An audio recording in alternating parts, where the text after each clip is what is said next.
Hi friends, இப்போ நீங்கள் வீடியோவில் பார்த்துட்டு இருக்கிறது தான் பீர்க்கங்காய் செடி. கடையில் விதை வாங்கிட்டு வந்து தான் போட்டிருக்கோம். ஓவர் நைட் அதில் தண்ணியில் ஊற வச்சு போடும்போது சீக்கிரமாக முளைச்சி வந்துடும். பாருங்கள், செடி நல்லா வந்திருக்குது, மொட்டை எடுத்துருக்குது. இந்த பீர்க்கங்காயிலே 2 வகை இருக்குது. ஒன்று மேல் தோல் வந்து சொர சொரப்பாக இருக்கும் பார்க்குறதுக்கு, இன்னொன்று கொஞ்சம் சாஃப்டாக இருக்கும். வளர்க்குறது ஈஸி தான், கொஞ்சம் கொடியேற இடம் இருந்தால் போதும்.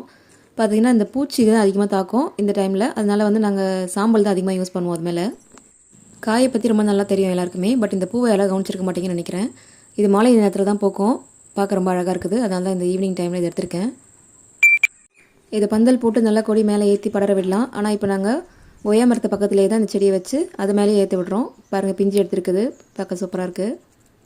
சீசன் டைம்ன்றதுனால கொடி நல்லா மேலே ஏறி வளர்கிறதுக்குள்ளவே சீக்கிரமாகவே காய் எடுத்துருச்சு. கூடவே தானாக வந்த ஒரு பாவக்காய் கொடியும் இது கூட சிக்கிட்டு இருக்குது. காய் பெருசாக வந்ததை இன்னொரு வீடியோ அப்லோட் பண்ணுறேன். அதுக்கு எங்கள் சேனலை சப்ஸ்கிரைப் பண்ணுங்கள்.